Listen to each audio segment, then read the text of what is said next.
Hey guys, in this video, I will show you how to permanently delete account in Cookie Run Kingdom.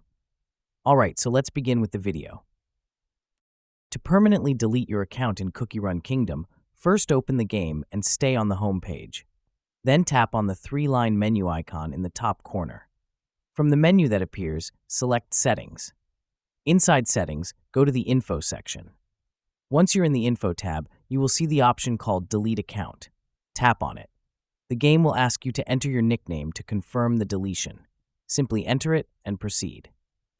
Another method is through your Dev Play ID. On the same settings screen, tap on My Dev Play ID, then scroll down until you see the Delete Account option at the bottom. Tap it, follow the on-screen prompts, and your account will be permanently deleted. Just make sure this is what you really want, because once deleted, your progress cannot be recovered. And that's it. So, that's basically how you can permanently delete account in Cookie Run Kingdom. So that's all for this video. Consider subscribing if you find it helpful, and I'll catch you in the next one. Thanks.